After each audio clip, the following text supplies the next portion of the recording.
Hoje o assunto é intercorrência. Você tem medo de fazer as suas aplicações de toxina botulínica por medo de ter intercorrências? Então, o que eu tenho para dizer para você é que quanto mais conhecimento e segurança você adquirir, tanto nos procedimentos de armazenamento e manutenção do produto, quanto no conhecimento da anatomia da região onde vocês vão atuar, mais segurança vocês vão ter na aplicação. E é importante também vocês saberem lidar com as intercorrências, tá? À medida que vocês forem tomando segurança e conhecendo os procedimentos e os recursos que estão disponíveis para tratar as intercorrências, vocês começam a não ter mais medo das intercorrências. Por quê? Porque a maioria das intercorrências tem solução fácil.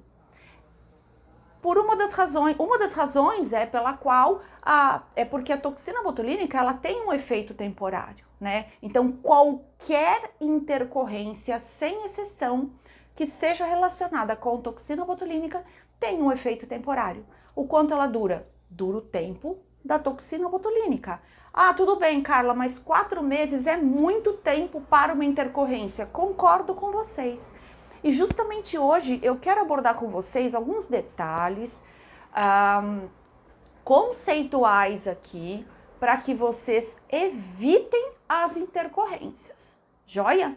Mas, caso elas aconteçam, eu também quero gastar um tempinho aqui para dar algumas dicas de como tratar as intercorrências. Então, todo mundo que começa a aprender a trabalhar com harmonização facial, o fator que quer dominar é o tratamento das intercorrências. Por quê? Porque se a gente não sabe lidar com os problemas decorrentes daquele procedimento que a gente está executando, a gente acaba ficando inseguro e acaba limitando os nossos atendimentos. Ah, eu não vou fazer lábio porque eu tenho medo de fazer preenchimento labial, eu tenho medo de ter intercorrência no preenchimento labial.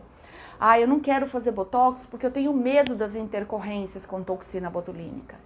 Então, o que eu quero aqui é fazer com que vocês ganhem segurança no procedimento e percam o receio das aplicações. À medida que vocês souberem lidar com essas intercorrências, vocês vão perdendo os medos e os receios ligados a esses procedimentos, tá?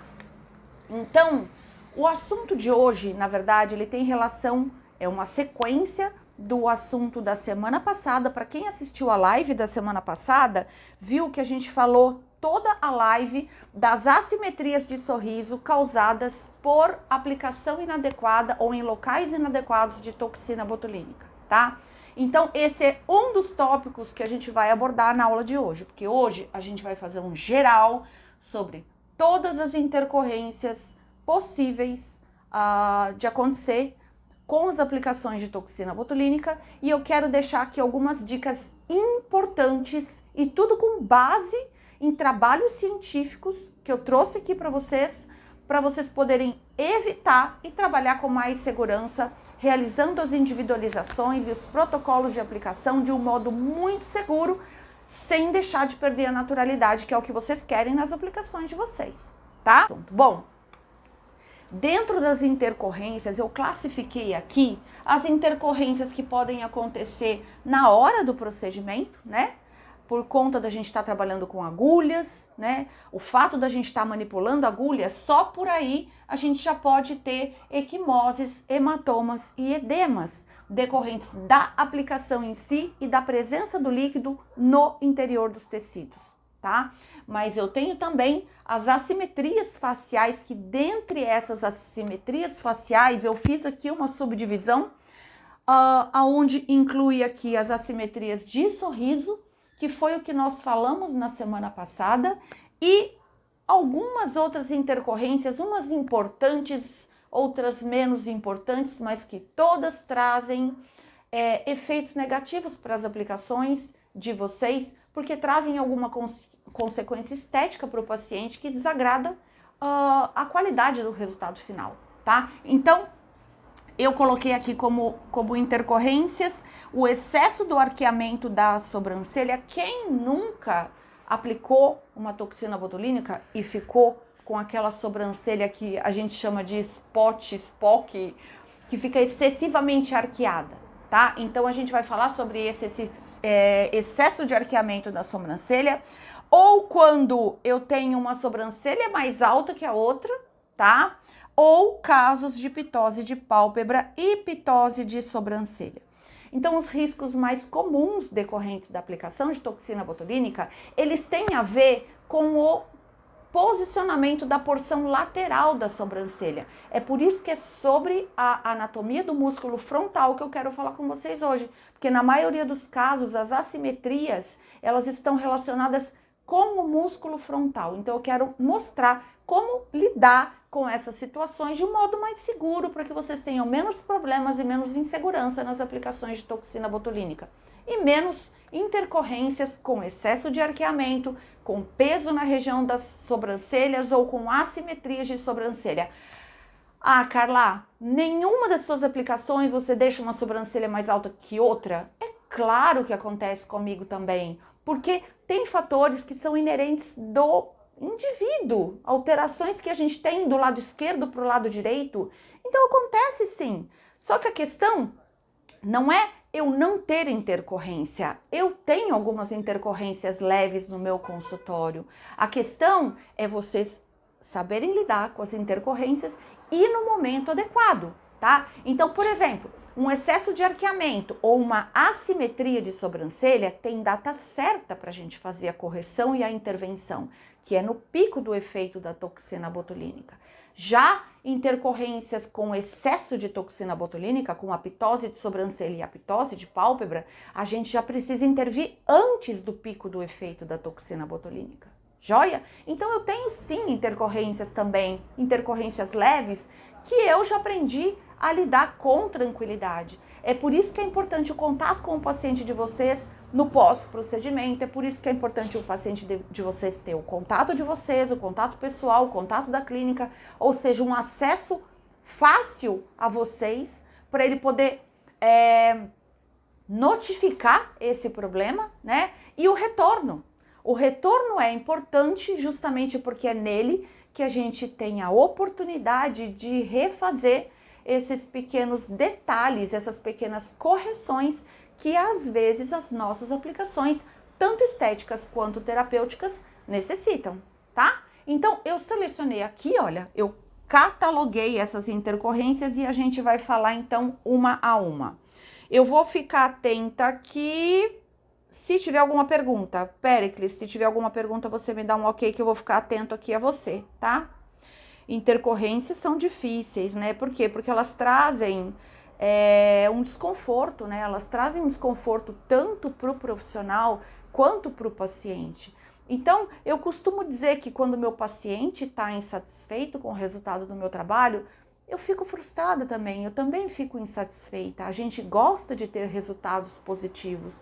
Então, a frustração do paciente é diretamente a nossa frustração. Tá? A gente falou semana passada sobre as assimetrias de sorriso e hoje eu vou abordar com vocês as assimetrias de sobrancelha e os casos de pitose de pálpebras superiores, tá? Gente, olha só, não tem como, e eu trouxe aqui para vocês 2 trabalhos científicos que eu considero extremamente importantes e diferenciados para quem faz aplicações de toxina botulínica. Se você que está aí do outro lado já ouviu as minhas aulas, sabe que tudo que eu falo, tudo que eu apoio, o que eu bato o martelo em cima, tem base em conteúdos de pesquisas científicas. Tem 2 pesquisas aqui que eu acho importantíssimo que vocês observem, porque isso vai trazer um olhar diferenciado para vocês como profissionais quando estiverem frente ao paciente de vocês. Olha só, este daqui é um trabalho, tem pequenininho aqui a legenda da referência desse trabalho. Quem quiser essa pesquisa, eu posso passar o PDF, eu posso passar a referência tranquilamente, mas eu trouxe aqui um resuminho para vocês. Avaliação dos padrões de comportamento do músculo frontal.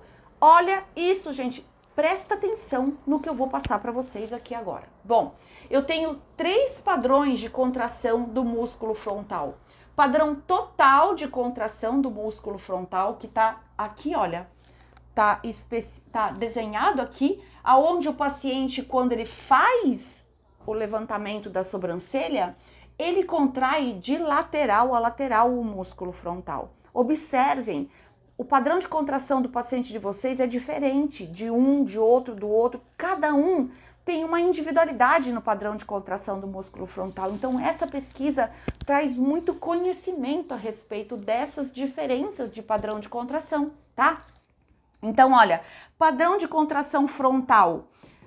Eu vou falar de alguns detalhes referente à aplicação para esse tipo de padrão, tá? O segundo padrão é chamado de padrão medial de contração do músculo frontal. Olha, aonde a contração ela é mais significativa na região central da testa do paciente. E tem um terceiro tipo de padrão, que é o padrão lateral de contração do músculo frontal. E aí vocês querem entender qual que é a diferença de aplicar toxina botulínica desses três tipos de padrão? Aonde é que esse detalhe interfere nas aplicações de vocês? Joia, eu fiz um resuminho aqui para vocês poderem entender melhor. Quando eu tenho um padrão de contração total do músculo frontal, tem algumas dicas aqui que eu não sei se dá para vocês lerem, mas eu posso repetir isso daqui num story ou num slide mais elaborado para vocês poderem ler o que está escrito aqui nesse resuminho.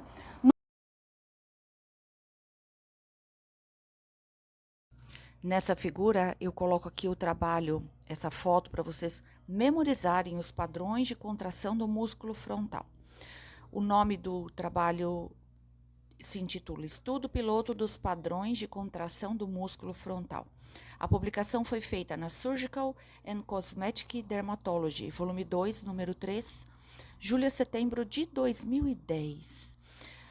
Então, nesse trabalho é que os autores, eles descrevem as diferenças dos padrões de comportamento frontal. Vamos dar, então, sequência na aula. Eu só queria que vocês visualizassem aqui mais de perto para poder entender essas dicas que eu coloco aqui das linhas de referência para cada tipo de padrão na coluna da esquerda.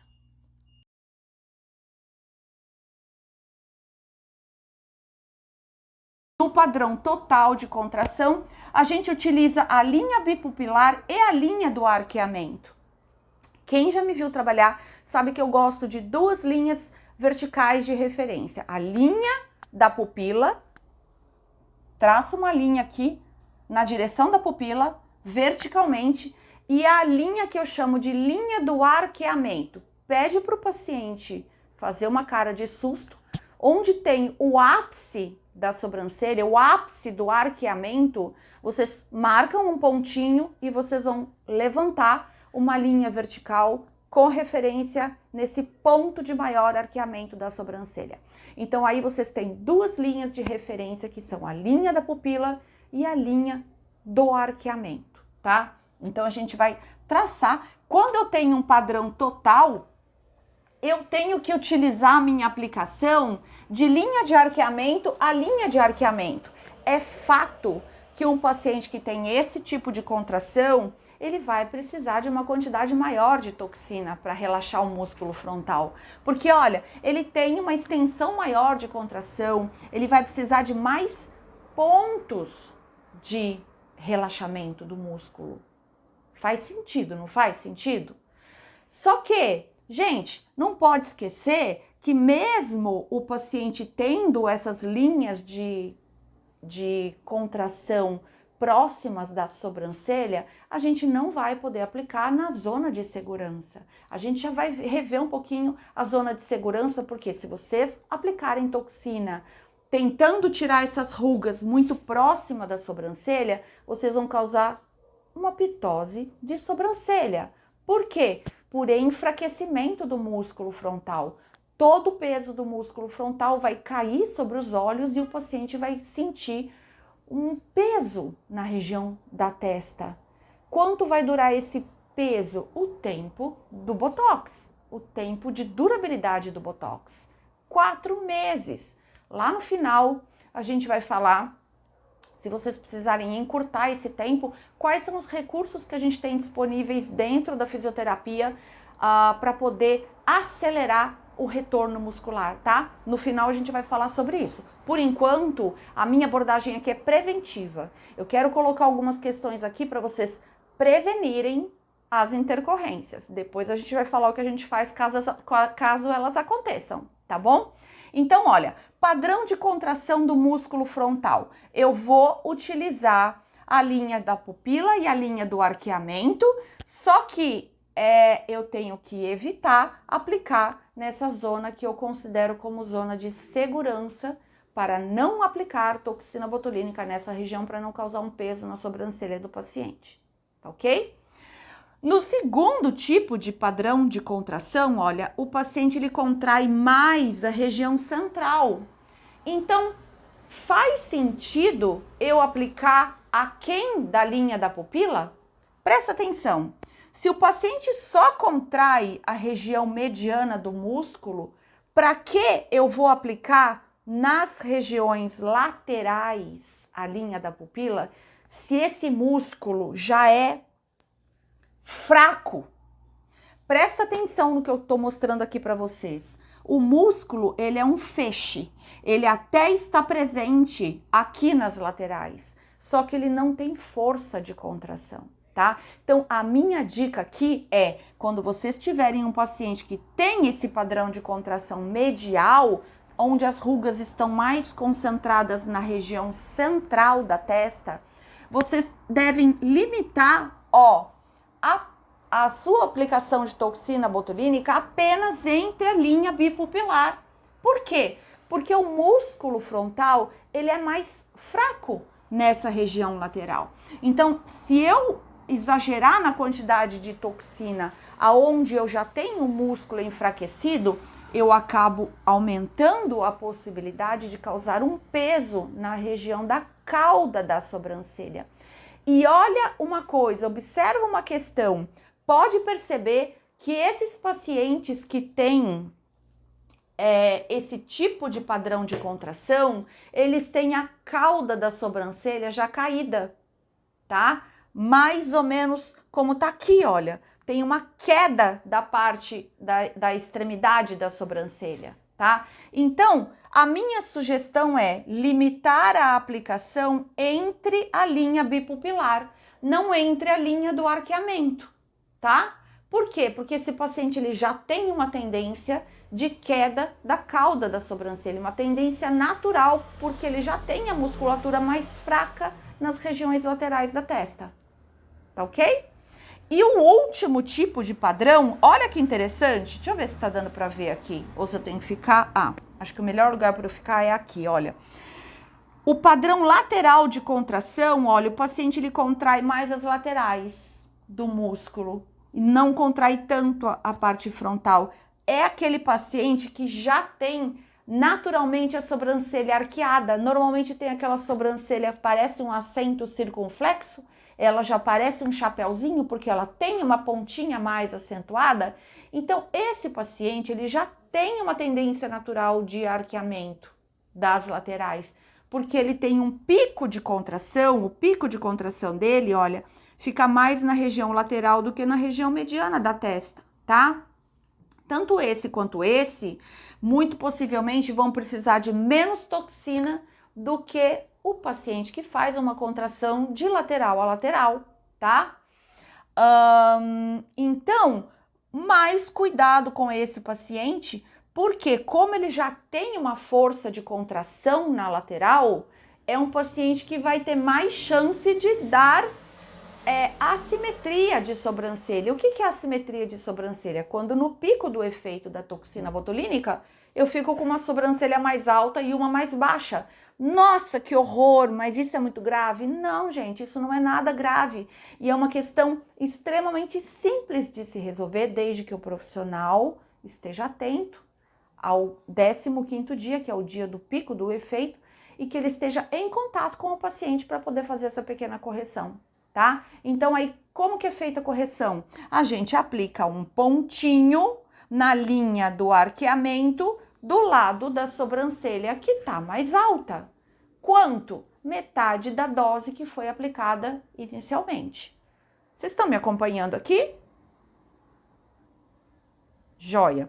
Vou seguir, tá? Porque o próximo, gente, é um artigo que me encanta mais. Ah, tem uma perguntinha aqui. No padrão linear, como fazemos tem risco? Pois é, Jorgeline. Essa é uma questão importante, né? Olha o que a Jorgeline perguntou.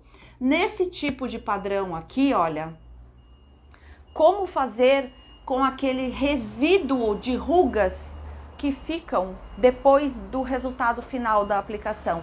Porque se eu falei para vocês que a gente não pode aplicar toxina botulínica nessa região, porque senão eu vou causar um peso na sobrancelha, vai ficar aquelas ruguinhas de Wi-Fi no cantinho.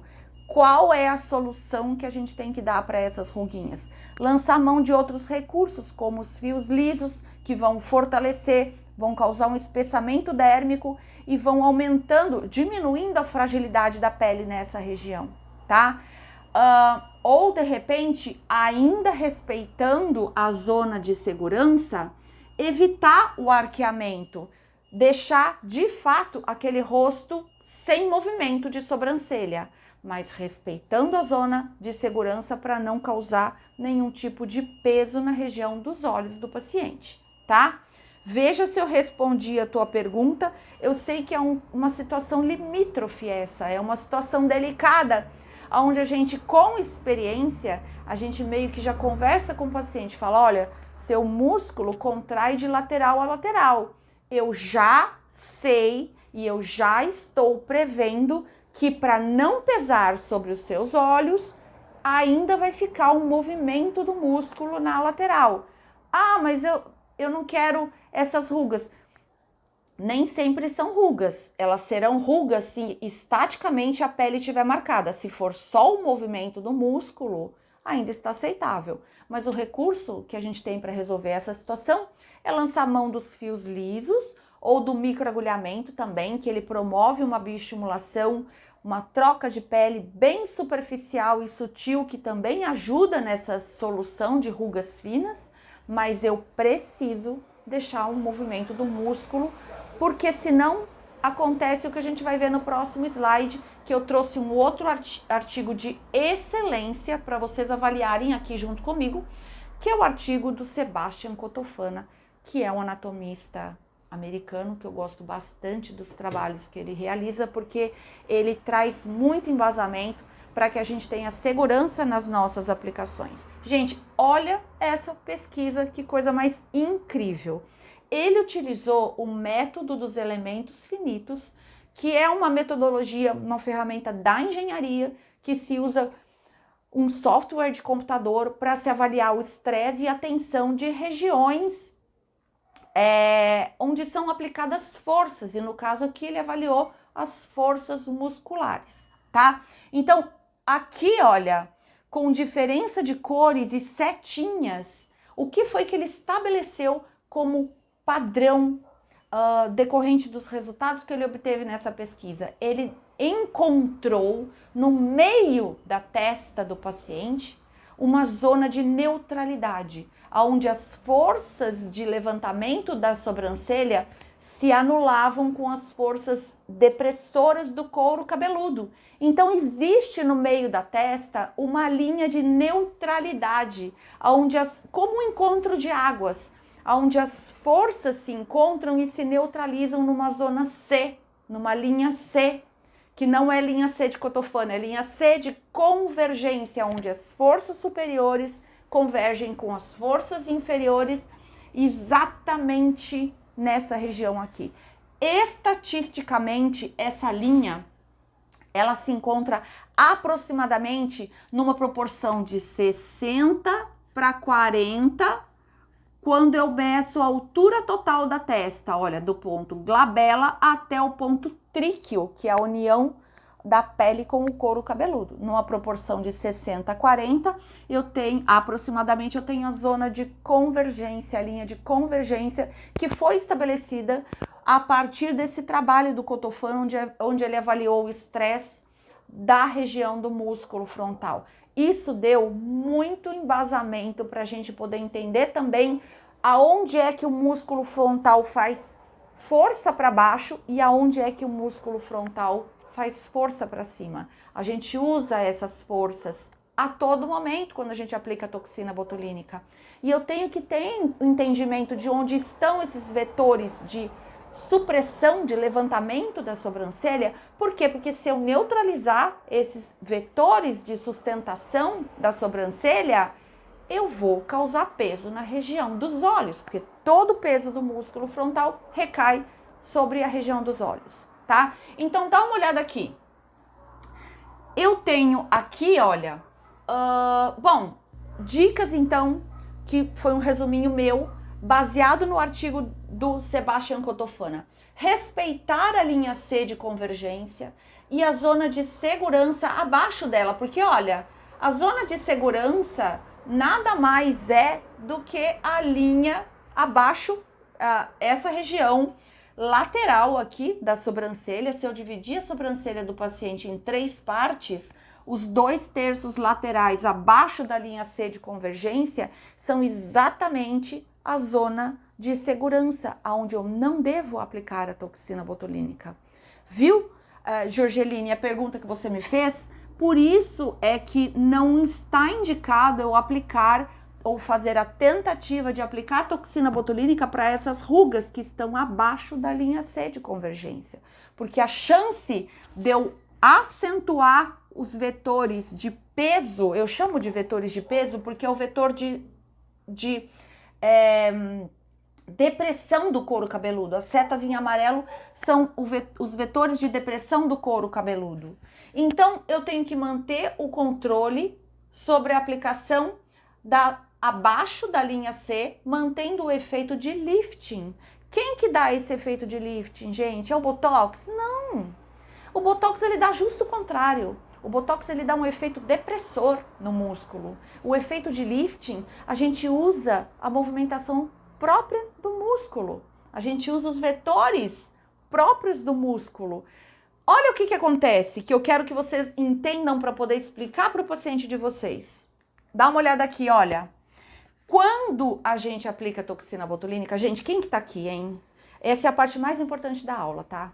Eu quero que vocês prestem atenção nessa figura aqui, porque isso vai clarear muita coisa na cabeça de vocês. Então, ouve o que eu vou falar agora. Quando a gente aplica toxina botulínica num paciente que está em todo o seu potencial de movimentação do músculo frontal, eu causo mais ou menos esse tipo de vetores.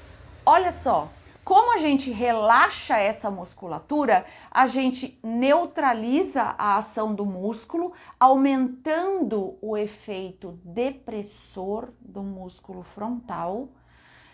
Por que eu não posso aplicar na zona de segurança? Justamente porque é na zona de segurança aonde eu mantenho os vetores de sustentação da sobrancelha.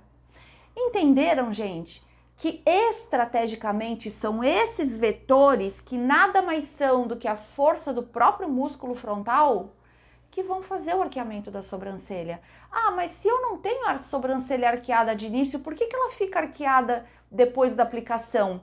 Porque aqui continua igual a força do músculo, mas eu deprimi o efeito do músculo na região central. Então é como se eu abaixasse, neutralizasse a força da minha glabela e mantivesse o efeito do músculo frontal nas laterais. É assim que a gente consegue um arqueamento de sobrancelha, usando a estratégia da força do próprio músculo frontal. Então, gente, de verdade, conhecimento da anatomia é o que vai dar segurança e embasamento para vocês. Eu vou aproveitar e vou salientar uma questão aqui que eu acho importante, tá? Eu vejo protocolos de aplicação que fogem um pouquinho da estrutura anatômica do paciente. Por exemplo, a gente já viu aqui por várias vezes a estrutura dos músculos corrugadores, tá? Os músculos corrugadores, eles ficam do pelo da sobrancelha para cima. E eu vejo protocolos de aplicação que fazem um ponto bem aqui, olha, no início da sobrancelha. De verdade, gente, Se vocês relembrarem a anatomia do músculo corrugador, vocês vão estar aplicando a toxina no ventre do músculo corrugador, aplicando aqui? Não. E aí, a chance de vocês abordarem o músculo orbicular do olho é muito maior. E o que acontece se eu aplicar toxina botulínica na parte do orbicular do olho que sustenta a pálpebra superior? Pitose. Entenderam? Tem um outro protocolo que preconiza uma aplicação aqui na cauda da sobrancelha, que dá um efeito de abertura no olhar. Eu, de verdade, não compreendo aonde existe algum embasamento anatômico que sustente esse conceito de abrir o olhar aplicando um ponto na ponta aqui, na cauda da sobrancelha. Por quê? Porque na minha visão, eu imagino que se a gente aplica um ponto, eu vou mostrar numa outra foto, porque aqui não tá dando para ver muito bem, a foto tá um pouquinho escura, mas na minha visão, se a gente aplica um ponto de toxina aqui, olha, tá dando para ver onde eu tô apontando aqui? A chance dessa toxina dispersar para a pálpebra superior e causar uma pitose vai ser muito grande.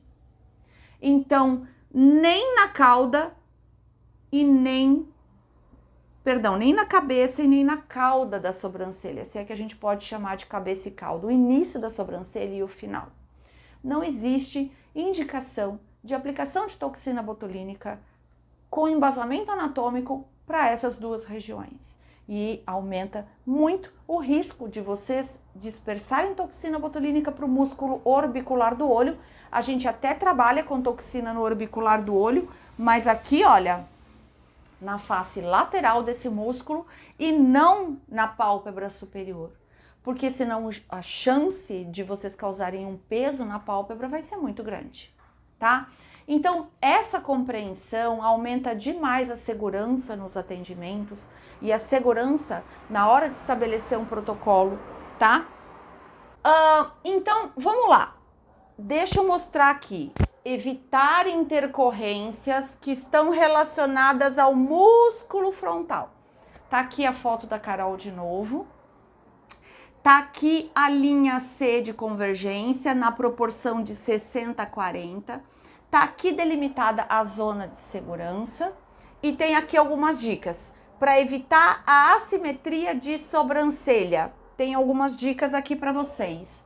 Observar o padrão de contração do músculo frontal, que é aquele primeiro artigo que eu mostrei para vocês, que vocês vão avaliar se o padrão é total de contração ou se o paciente de vocês tem um padrão mais medial de contração ou um padrão mais lateral de contração.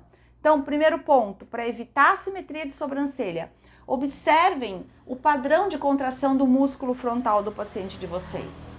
Utilizem a linha do arqueamento como referência, tá? Se vocês criarem essas referências de simetria, a chance de vocês causarem uma simetria de sobrancelha vai ser muito maior.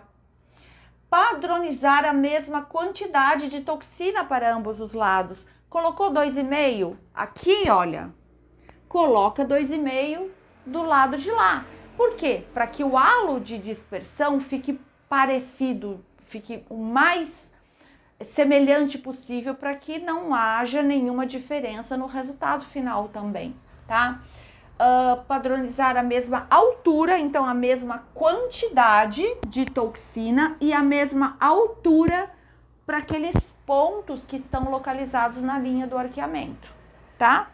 Então, voltando aqui, algumas dicas relacionadas ao músculo frontal. Observar o padrão de contração do músculo frontal, utilizar a linha de arqueamento como referência para que vocês tenham aplicações o mais padronizadas possível, padronizar a mesma posologia e a mesma altura dos pontos na linha do arqueamento, a mesma altura e a mesma posologia dos pontos na linha do arqueamento, respeitar a zona de segurança e realizar o retoque com 15 dias, caso haja necessidade, tá? Então, aconteceu alguma assimetria, Ok, não tem problema. É importante que vocês olhem o paciente, avaliem essa simetria e o que vocês vão conseguir fazer no retoque? Levantar a sobrancelha que abaixou? Não, vocês vão conseguir abaixar a sobrancelha que levantou, porque a gente sabe que é mais fácil relaxar o músculo do que tirar o efeito da toxina botulínica, tá? Então, essas correções são feitas no 15º dia. Então, vamos lá. Para evitar a ptose de sobrancelha, situações relacionadas ao músculo frontal e ao músculo orbicular do olho. Observar novamente o padrão de contração do músculo frontal, que é aquele artigo.